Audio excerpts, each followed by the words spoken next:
генерал Энтэ хотын сургуулийн өдөртний үйлдвэрлэгээ төлөвлөлийн дагуу явуулж байна. Бригадир генерал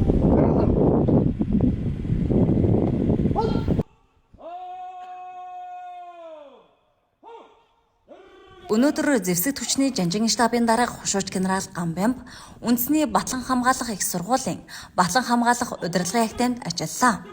Түүнийг хүрэлцэн ирэхэд үндэсний Батлан хамгаалах их сургуулийн хүндэт харуулж агсаж ёслол төгөлдөр өгсөн юм. Үүний дараа Батлан хамгаалах удирдлагын актемийн захирал бригадын генерал Онцгой Баяр тус актемийн үүх түүх үйл ажиллагаа дэвшүүлсэн зорилт ололт амжилт хийж хэрэгжүүлсэн болон цаашид төлөвлөсөн ажлуудын талаар мэдээлэл өглөө. Мөн хушууч генерал Гамбямб Батлан хамгаалах удирдлагын актемийн сургалтын орчинтой танилцсны дараагаар бие бүрэлдэхүүнтэй уулзсан юм.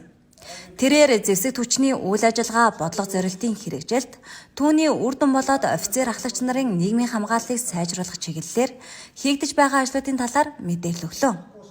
Энэ хүрээнд Батлан хамгаалах салбарын удирдлагуудын санаачлах дэмжлэгтэйгээр салбарын эргэцэн шинжилэлт гүнзгийрч алба хаагчдын цалинг 3-5 шат 40-80% нэмэгдүүлж, бусад төрийн зэргийн болон хууль сахиулах байгууллагуудын алба хаагчдынхтай адил түвшинд хүргэсэн нь нийгмийн хамгааллыг сайжруулахад томоохон хувь нэмэр оруулсан гэдгийг онцолж байна.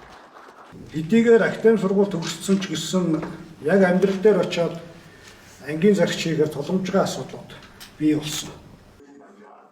Түүнчлэн чухал хуулиуд улсын хурлаар хэлэлцэн батлагдаж, сүүлийн 30 гаруй жил шийдэгдээгүй зэвсэг техникийг сэргээн сайжруулах асуудлыг шийдвэрлүүлсэн нь төр засгаас зэвсэг түвшнийг дэмжихэд онцгой анхаарч байгаагийн илэрлэл хэмэв.